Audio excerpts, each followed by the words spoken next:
Hydrogen has very special place in the universe. It's the first element on the periodic table. It is the most abundant element in the universe. And when clean energy advocates think about what can we find which would be as simple to use as fossil fuels, they consider hydrogen. That's why major car companies like Hyundai and Toyota are investing heavily in hydrogen fuel cell technology. However, on the other side of the spectrum are big rigs like Elon Musk, who says hydrogen cars are extremely silly and mind-bogglingly stupid. Today we're looking at the hydrogen controversy and how this will impact the world. So, stay tuned to the end of this video.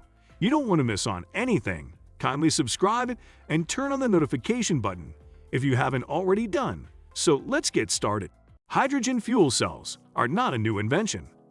Hydrogen is an energy source that has been around for decades, but it is making a comeback in the automotive industry with the rise of electric vehicles. Now, let's look at the main difference between the electric car versus the hydrogen car.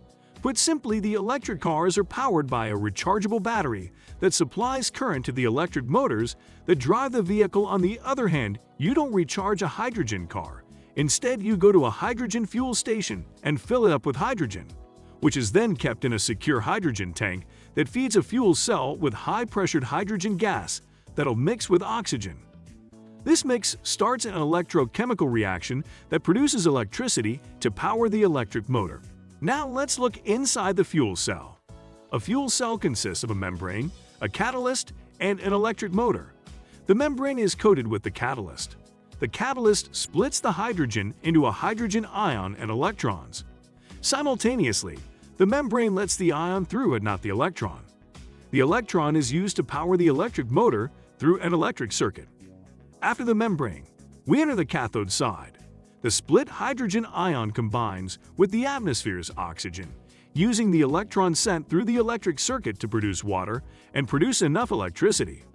The extra energy produced by this chemical reaction is stored in a battery, which helps optimize the power to turn the wheels to a certain point. Now let's compare the hydrogen car versus electric car. Which one is more ecological and sustainable? First, let's talk about the refueling time. The hydrogen cars beat electric vehicles hands down when it comes to how fast they can be refilled.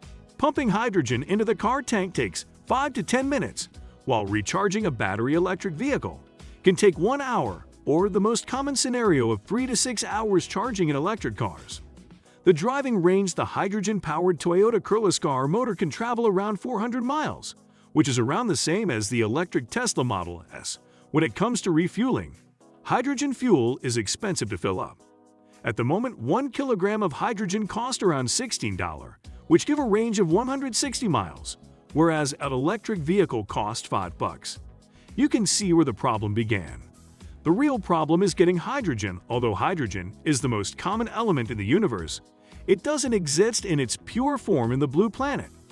We can get hydrogen in a clean way by reversing the electrolysis process of water. The problem is that this process of separating H2O molecules to get the hydrogen spends a high amount of energy, making it a very expensive process.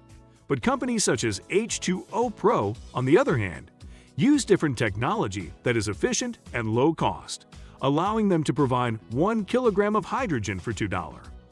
An electric car needs 30 kilowatt to provide 160 miles of range.